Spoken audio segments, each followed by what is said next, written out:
Bueno, hasta acá vimos cómo implementar circuitos combinacionales y circuitos secuenciales con Verilog, pero ahora vamos a ver un par de herramientas que nos ofrece el lenguaje para hacer que esto sea un poco más ameno. Los parámetros que nos ofrece Verilog son casi el equivalente a un numeral de find en el lenguaje de programación C. Sirven como mensajes que los vamos a utilizar para pasarle al sintetizador para definir ciertos valores y que el sintetizador los reemplace. Anteriormente vimos cómo definir un registro latch implementado obviamente con lógica secuencial. Así que vamos a tener nuestro bloque always con una señal de clock que va a ser la referencia y una señal de reset que va a poner el valor inicial en este registro tipo latch. Luego entonces en el bloque always y reset equivale a 1, entonces el valor del registro latch pasa a ser todo 0 y si no vamos a tener una señal de enable que nos va a decir en qué momento capturamos la entrada D dentro de los registros flip-flops que componen este registro latch. Notemos que en nada de todo esto estamos hablando de la cantidad de bits que tiene este registro latch. Para nosotros esto es una caja negra en donde van a ingresar una cantidad de bits y van a salir una cantidad de bits, obviamente acompañados por su señal de clock y una señal de enable que nos indica el momento en donde los datos que ingresan se almacenan para que queden disponibles a la salida. El lugar en donde indicamos el tamaño de este registro termina siendo la lista de definición de los puertos. Para no depender de un valor fijo, podemos utilizar esta herramienta que es el parámetro. Luego de la definición del nombre del módulo, vamos a poner el símbolo de numeral y luego entre paréntesis vamos a poner la lista de parámetros. En este caso hay uno solo. Los parámetros se definen con la palabra reservada parameter y luego ponemos un nombre y hacemos que eso equivalga a una constante. Luego el sintetizador, cuando empiece a analizar nuestro código, va a hacer un reemplazo de ese nombre por ese valor de constante en cada lugar que lo encuentre. Entonces acá, por ejemplo, estamos definiendo una entrada que va a ir desde 8 menos 1, o sea, desde 7 hasta 0. Por ende, esta entrada D va a tener 8 bits. Y lo mismo hacemos acá con la salida Q, que también va a tener 8 bits, ya que va a ser 8 menos 1, 7 a 0. Esto equivale a un bus de 8 bits. Vemos entonces a la derecha la implementación del circuito y podemos notar que efectivamente hay 8 flip-flops implementados. Ahora, el poder que tiene este parámetro es que si nosotros acá hubiésemos puesto otro valor, por ejemplo, hubiésemos puesto 4, entonces no tenemos que cambiar absolutamente nada en el código, o sea, lo único que cambiamos es ese valor constante y cuando resintetizamos este circuito, obviamente va a quedar implementado con una lógica de 4 flip-flops. Entonces tenemos una forma muy sencilla para esta especie de circuitos donde con un número podemos definir el tamaño de los registros, de cambiar el tamaño de los registros en cada implementación que hagamos de este módulo. Y si bien trazamos un paralelo con el numeral de find de C, no es exactamente así, y esto último que decimos de que en cada instanciación de este módulo lo vamos a poder cambiar, eso es lo que nos permite hacer Verilog. Notemos acá, estamos haciendo una simulación, y en esta simulación implementamos un componente de tipo latch register, que es el que definimos previamente, y notemos que acá, luego de la definición del nombre del módulo, antes del nombre de la instancia, que en este caso se llama U0, vamos a poner un numeral y luego vamos a hacer una referencia al nombre de parámetro que definimos anteriormente y le vamos a poder asignar una nueva constante. Entonces no importa que previamente lo hayamos definido con un 8, ese valor constante size, sino que ahora en esta instancia particular que se llama U0, le estamos diciendo al sintetizador que el valor de size no tiene que ser el que tenga definido por defecto, que ya sabíamos que era 8, sino que lo implemente con 4. Y el sintetizador va a hacer que en esta instancia en particular esto se implemente con 4. En lo que sí es exactamente equivalente a un numeral define de C es que funcionan también como un macro reemplazo. Fijémonos acá en este módulo que creamos para hacer el test bench del registro latch. También podemos definir un parámetro, esto lo podemos definir siempre en cualquier módulo, ya sea para un test bench o un módulo que efectivamente se puede implementar. Y acá estamos definiendo este parámetro como un valor de 4 bits y lo estamos definiendo en binario y le estamos dando una palabra. Y esta palabra, cada vez que la encuentre el sintetizador, la va a reemplazar por este valor constante que acabamos de definir. Previamente lo habíamos hecho en un número decimal, porque era mucho más cómodo, pero ahora podemos definir también valores en bits y poner la cantidad de números en bits que tengamos. Así que acá tenemos como un ejemplo que en la inicialización del test bench, en los valores de clock 0 con los que arranca cada uno de los puertos de entrada que tiene este test bench, podemos utilizar ese initval de forma tal que el valor de D equivalga a esto que definimos acá. Y pensemos que esto es muy cómodo, ya que si lo estuviésemos usando varias veces dentro de una simulación, entonces podemos poner siempre la referencia a initval, y si después queremos que initval sea otro valor, venimos, lo cambiamos acá en un solo lugar y en todos los lugares donde se encontró ese initval se va a reemplazar.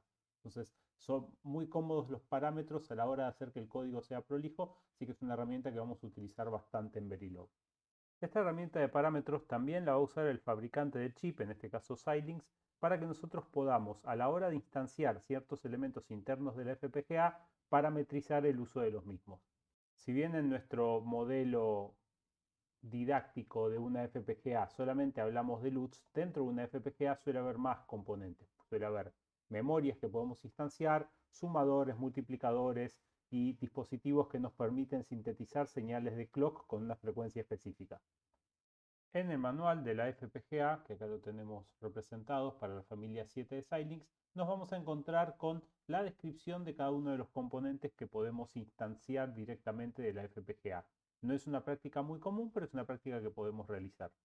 Si accedemos al manual de la FPGA, nos vamos a encontrar que tiene una lista enorme con todos los componentes internos que podemos instanciar, o sea, todo lo que forma la FPGA. Nos vamos a encontrar, por ejemplo, con una LUT, y acá nos vamos a encontrar con la descripción general de cómo funciona esa LUT, cuáles son las entradas que tiene, cuál es la salida y particularmente cuáles son los parámetros que podemos utilizar para configurar esa LUT en particular. Luego vamos a encontrar también ejemplos de cómo instanciar esa LUT en alguno de los lenguajes, sea VHDL o sea Verilog. Así que veamos cómo instanciamos una LUT directamente en Verilog. Si quisiésemos implementar un circuito combinacional clásico como este sumador completo que vemos acá, vamos a notar que está compuesto de tres entradas, un número de un bit A, un número de un bit B y un carry in de entrada, que es otro número de un bit. Y tenemos dos salidas, la salida S y la salida carry out. Para cada una de estas salidas vamos a utilizar una LUT que va a resolver la lógica combinacional con una tabla de verdad. Así que vamos a plantear la tabla de verdad de este sumador completo, full adder, y tenemos aquí las dos funciones, la función cout y la función s para todos los valores de entrada. Obviamente tenemos que ser muy conscientes del peso que le damos a cada una de las variables en la tabla de verdad.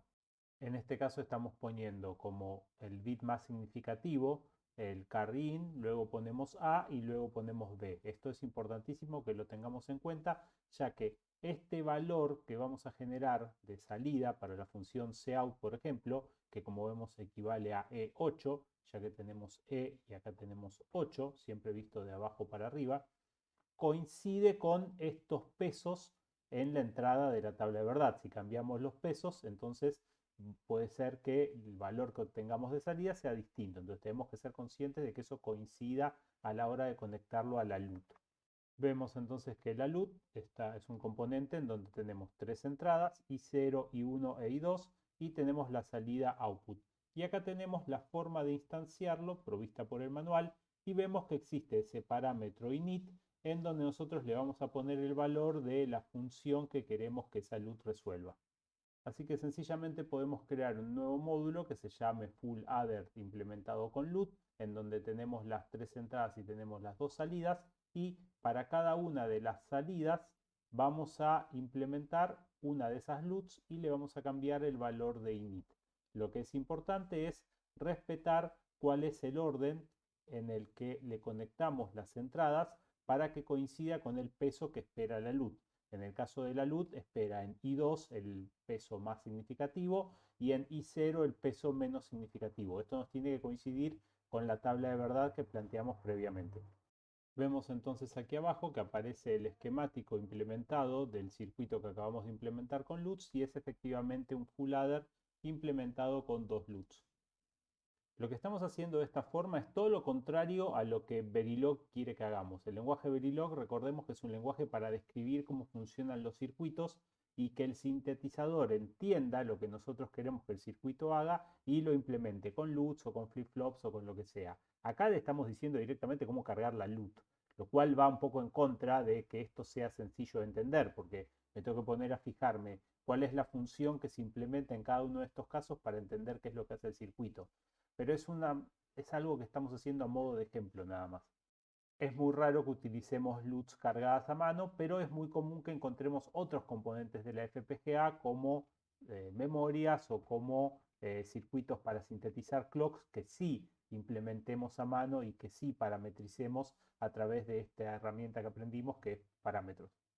Existe otra herramienta del lenguaje que vamos a estudiar que nos permite hacer ciertas combinaciones, ciertas conexiones entre un módulo y otro de una manera automatizada. Lo vamos a describir como for generate. Va a ser muy común que en el diseño digital encontremos algo como este sumador que se encuentra acá de dos números de 4 bits, el cual está compuesto por una primera etapa de un semisumador, donde ingresan dos números de un bit, sale la suma y sale el carry, y luego vamos a tener sumadores completos como el que vimos recién, en donde ingresa el carry y los dos bits que queremos sumar y se produce el resultado de la suma y un carry para la etapa que sigue. Así que lo que estamos viendo acá es que esto queda como encadenado y si nosotros tuviésemos que implementar esto en Verilog tendríamos que tener 4 instancias de estos sumadores y tener cables que unan la instancia anterior con la instancia siguiente. En este caso es de 4 bits, así que vamos a necesitar esos 3 cables intermedios que los unan, pero si tuviésemos más bits necesitaríamos más cables. Entonces Verilog nos ofrece esta herramienta que es el forGenerate o el generate_for, en donde vamos a declarar una variable muy particular. Esta variable no es algo que se pueda sintetizar, sino que es de vuelta un mensaje que le estamos mandando al sintetizador. Le damos el nombre i, por ejemplo, y luego vamos a tener un bloque de tipo generate en donde vamos a utilizar esa variable para hacer interconexiones. Fijémonos que la sintaxis es muy parecida a la sintaxis de un lenguaje de programación de alto nivel para un ciclo for, en donde vamos a tener for, vamos a indicar con qué valor arranca esa variable, hasta dónde tiene que llegar y cómo se va a incrementar en cada ejecución del ciclo for esa variable, y luego esa variable la vamos a utilizar como elemento dentro de la instanciación de un componente. En este caso vamos a instanciar ese full adder que habíamos definido con una LUT. Le vamos a dar un nombre genérico, no U0, sino en este caso U en general. Y luego pensemos lo siguiente. Cuando esta variable sea 0, se va a hacer una instancia de este módulo en donde todas esas sí se van a reemplazar por 0. Así que vamos a tener A0, B0, carry 0, salida la suma 0 y el carry va a ser 0 más 1, así que va a ser 1.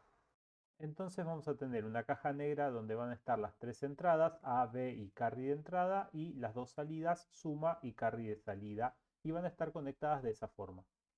Entonces este bloque que estamos definiendo acá es nuestro hex adder, más una entrada que acá no está representada, que es el carry in de entrada, ¿sí? Que se va a encontrar conectado acá, porque lo estamos haciendo todo con full adder.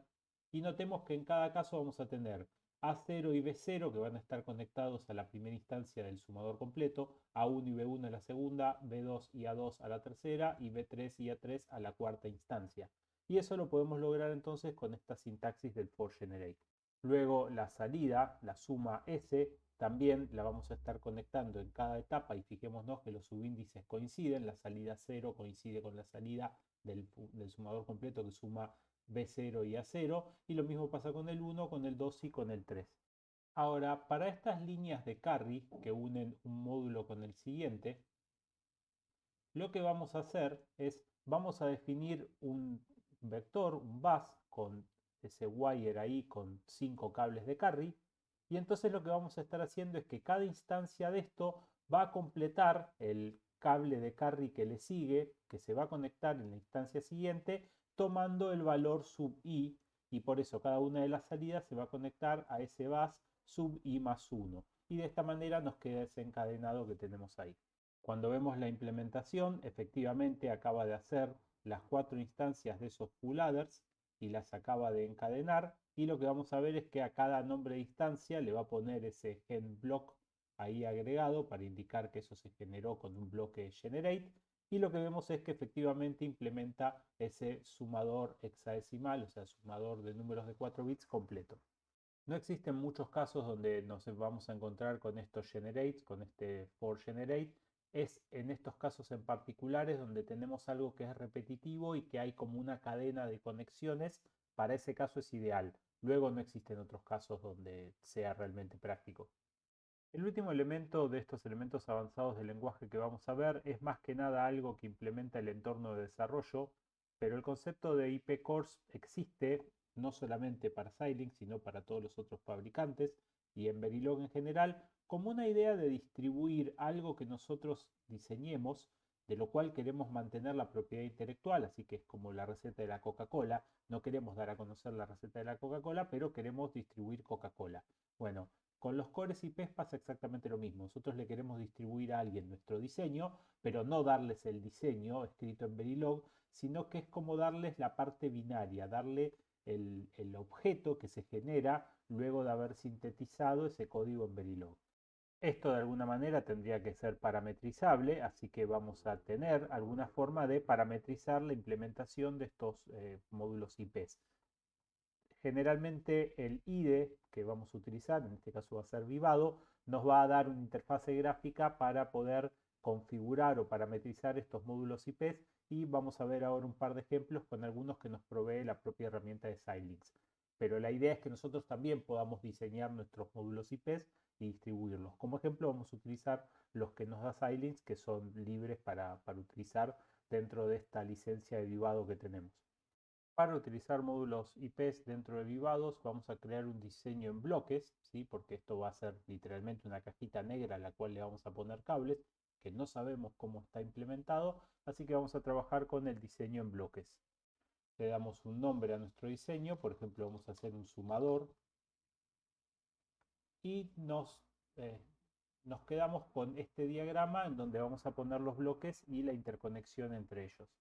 Apretando el botón más o este botón más que está acá, nos va a aparecer un pop-up para que elijamos cuál es el módulo IP que queremos instanciar y nos sale una lista enorme de los cuales están incluidos con Vivado. En este caso queremos agregar un sumador en inglés es adder, así que elegimos el módulo adder y esto nos agrega esta cajita negra que tiene una entrada A, una entrada B, que vemos que son dos buses de 15 bits, una entrada de clock enable y la salida del sumador también de 15 bits.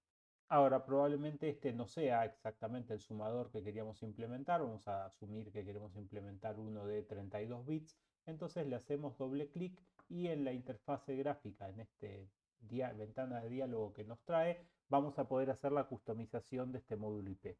En el caso particular de los sumadores se pueden implementar utilizando LUTs, como fuimos viendo a lo largo de esta presentación, y eso es lo que se llama implementar utilizando Fabric, o sea, utilizando la tela de la FPGA. Pero también existen módulos DSPs incluidos adentro de las FPGAs y como estos contienen un sumador, entonces podemos también usar el sumador capturado dentro de esos módulos DSP, lo cual nos deja espacio de la FPGA libre como para implementar otros diseños y estaríamos utilizando los sumadores que tienen esos módulos DSP. Dado que no todas las FPGAs tienen esos módulos DSP, bueno, si queremos que sea compatible con cualquier FPGA usamos Fabric, si no, si tenemos esos módulos DSP y no los estamos utilizando, los podemos utilizar para un sumador. Vemos que hay ciertas opciones que están como apagadas, eso tiene que ver con la configuración. Por ejemplo, acá le estamos diciendo que este sumador solamente va a sumar. Si nosotros le decimos que sume va a restar, o podemos decir que sume y reste, entonces como suma y resta necesitamos una señal que nos diga si tiene que sumar o tiene que restar, entonces se va a prender esa entrada de add con la cual le vamos a indicar si tiene que sumar o si tiene que restar. Vemos que el valor de S va a ser igual a más o menos B, dependiendo de lo que seleccionemos. Y acá tenemos automático en el tipo la cantidad de bits que tenga cada uno de los puertos. Lo podemos quitar y poner algo así como 32, por ejemplo, para que sume 32 bits. Vemos que esto va desde 2 a 48 cuando estamos usando esos DSP que son de 48. Y obviamente, bueno, la salida nos va a quedar de acuerdo a esto que está acá. Si queremos que la salida sea 32 bits, es que no tiene carry. Y si ponemos 33 bits, lo que estamos teniendo es una salida de un bit extra, que es el bit de carry. Vemos que tenemos una señal de clock enable y tenemos una señal de clock. Esto se debe a que está pensado para un esquema de pipelining en donde vamos a estar produciendo sumas permanentemente, por eso tiene que tener una señal de clock que marque la referencia, pero si nosotros queremos hacer un sumador totalmente combinacional, entonces le quitamos la latencia a cero y de esa manera no necesitamos más la señal de clock. Nos queda esa señal de clock enable que ahora no vamos a necesitar, así que le quitamos la señal de clock enable y ahí tenemos entonces esto se me pasó, ahora sí, ahora tenemos un sumador donde entran dos números de 32 bits y sale un número de 32 bits más carry a la salida. Apretamos OK y ahora se reconfiguró ese módulo que teníamos agregado previamente. Ahora tenemos este módulo, esta cajita negra, pero necesitamos conectar esto hacia el mundo exterior. Entonces a tal fin vamos a hacer clic derecho, Create Port y vamos a agregarle puertos para conectarlos a esa cajita negra. En este caso tenemos un único módulo, entonces lo vamos a conectar con el mundo exterior, pero podríamos tener muchos módulos interconectados y de alguna manera tenemos que definir cuál es el top level, o sea, cuáles son los puertos que se conectan a todos esos módulos. Así que en este caso vamos a tener, por ejemplo, una entrada A, esto va a ser una entrada, tipo podemos elegir si fuese de clock o clock enable, esto va a hacer que los dibujitos se vean distintos. Acá le vamos a poner otro porque es un número y en este caso va a ser de 31 a 0 y esto nos agrega ahí esa entrada que nosotros podemos cablear a lo que nosotros queramos y podemos hacer esto para cada uno de los puertos. Así que ahora hacemos entrada B, también va a ser un vector de 31 a 0, lo podemos mover y cuando aparece el lapicito lo podemos cablear y vamos a agregar la salida. En el caso de la salida, por ejemplo, suma con carry, vamos a decirle que es de tipo salida y bueno, en este caso va a ser de 32 bits y ahí lo conectamos a la salida y ahora sí nos queda esto conectado con el mundo exterior. Vamos a terminar apretando grabar para que el sumador quede grabado y ya lo podemos cerrar y nos vamos de la parte de diseño en bloque. Ahora lo que nos vamos a encontrar es que existe este sumador que acabamos de implementar, .bd.blockdesign, pero esto no es algo que nosotros podamos instanciar en Verilog. Así que para poder instanciar este módulo dentro de otros diseños o que esto sea el top level, no importa, vamos a tener que decirle a la herramienta que lo sintetice. A tal fin le hacemos clic derecho y ponemos Generate Output Products y esto lo que nos va a decir es cuándo queremos sintetizar. Si queremos sintetizar con la síntesis global, o sea, cada vez que nosotros sinteticemos el proyecto queremos que esto se resintetice o lo queremos hacer a mano, dado que si no le vamos a estar cambiando cuál es la configuración que tiene, con que lo hagamos una vez alcanza y sobra. Así que por defecto pone out of context y entonces de esa manera nosotros elegimos a mano cuándo resintetizarlo. Así que le ponemos generate y esto lo que va a hacer es, va a sintetizar el módulo para que nosotros lo podamos instanciar y lo podamos utilizar. Vemos entonces que lo que hizo fue una síntesis fuera de contexto, o sea, no es la misma síntesis que se hace cuando se corre todo el proyecto, y ahí nos aparece un módulo Verilog que nosotros vamos a poder referenciar. Este código es autogenerado, así que no lo podemos modificar o no deberíamos modificarlo, ya que lo generó cuando hicimos recién la síntesis fuera de contexto. Y como todo módulo Verilog, ahora que ya sabemos cuáles son los componentes que tiene, cuáles son los puertos, lo podemos instanciar. Si queremos que la herramienta nos ayude todavía a saber cómo sería la instancia, le podemos hacer clic derecho y Create a View Instantiation Template y acá nos vamos a encontrar con esta instanciación, ahí dice sumador-i, nosotros generalmente acá le ponemos U0, U1, U2, y esta sería la forma de instanciar ese módulo en algún diseño que nosotros lo queramos incorporar. Hay dos módulos IP que vamos a utilizar muchísimo durante este curso, uno es el generador de clock y el otro es la memoria RAM. En el caso del generador de clock vamos a generar acá un clock de referencia y vamos a agregar el componente Clocking Wizard que nos va a permitir sintetizar señales de clock con los parámetros que nosotros queramos. El Clocking Wizard es como si fuese un PLL, es un sintetizador de señales de clock. Entonces, Vamos a ver que tiene muchas opciones. Existen los MMSM, que son los más modernos. Los PLL tradicionales son un poco más viejos y están en desuso. Así que como estemos trabajando con la serie 7 de chips de Xilinx, vamos a usar siempre MMSM. Y le vamos a indicar cuál es el clock que va a ingresar a la placa. Esto suele ser un valor bastante alto, ¿sí? Por ejemplo, 125 MHz o 100 MHz, cosas por el estilo. Entonces le indicamos cuál es la frecuencia que ingresa. Por ejemplo, 125 MHz. Y luego vamos a definir cuál es la señal de salida que queremos tener. Así que dentro de Output Clocks vamos a elegir cuántos clocks de salida queremos tener. En este caso por defecto vamos a tener uno. Y vamos a elegir cuál es la frecuencia de salida que queremos que genere. Por ejemplo, si ingresan 125 y queremos sacar 20 MHz, entonces nos va a decir que la salida va a ser de 20 MHz. No siempre vamos a poder elegir todos los valores que se nos ocurra. Por ejemplo, si quisiese tener una salida de 1 MHz, me va a dar un error y me va a decir que no se puede generar. El mínimo que puede generar es 4.69099 MHz. O sea, no vamos a poder usar este Clocking Wizard para bajar de 125 MHz a 10 Hz, por ejemplo. No es el objetivo de este componente. Pero sí es muy útil para generar frecuencias que nos sirvan cuando lo que tenemos que generar no es una potencia entera de 2. Por ejemplo, vamos a suponer que tenemos una warp y esa warp funciona a 115.200 baudios. Obviamente esto está en menos de 1 MHz, así que no podríamos generar esta señal de referencia. Generalmente las warps multiplican por 16 el valor de la frecuencia para tener un poco de granularidad a la hora de estar haciendo la señal asincrónica de referencia de clock. Vemos que esto no nos alcanza porque da 1,8 MHz, así que lo que podemos hacer es 115.200 por 64, por ejemplo, y esto nos da 7 megas 372.800. Así que ese 7.372800, ese clock sí lo puede generar, no exactamente igual, va a generar 372.79, o sea, no va a generar el 80, así que se va a acercar muchísimo y de esta manera vamos a tener una señal que está 64 veces arriba de los 115.200. El 64 es un número que sí es potencia entera de 2, entonces lo podemos dividir por 64 y llegamos a los 115.200. Entonces, para esto es útil este componente Clocking Wizard.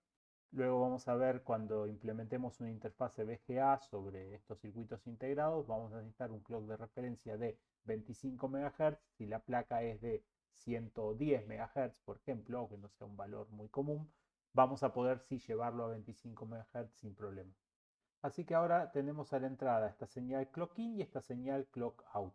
Luego tenemos una señal de reset para hacer que el PLL se resete y esta señal lock nos va a indicar cuando el PLL efectivamente está sintetizando la secuencia correcta, la frecuencia correcta. Nosotros vamos a tener un clock de entrada que va a venir a 125 MHz y hasta que la salida se sintonice a los 7,37 MHz va a pasar un tiempo. Bueno, esta línea de log nos va a indicar cuando eso ocurra. Puede ser que a nosotros no nos interese saber eso, entonces le quitamos la señal de log, le quitamos la señal de reset y nos queda una caja negra con una entrada y una salida.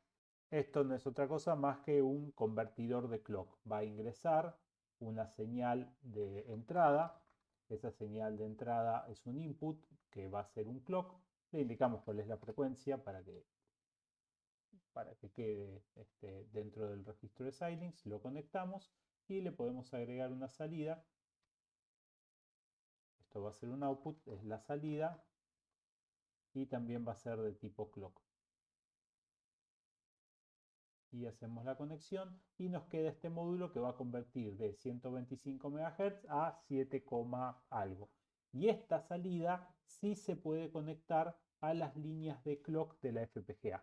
Eso quiere decir que con esto podemos hacer el driving directo de algún flip-flop. Así que ponemos guardar y luego vamos a poder ir a el diseño en bloque de clock de referencia y generate output products. Importante siempre hacer esto. Luego vemos cómo instanciar el componente y ahí tenemos la forma de utilizarlo. De vuelta, estas señales tienen que estar conectadas a señales de clock que ingresen a la FPGA, o sea, que ingrese por uno de los pines específicos en donde se conectan los osciladores, pero dentro de la FPGA se puede conectar a cualquier señal de clock que se conecte a cualquier registro. Entonces, de esta manera, esto funciona como un diseño sincrónico, que es lo que vimos en el video previo.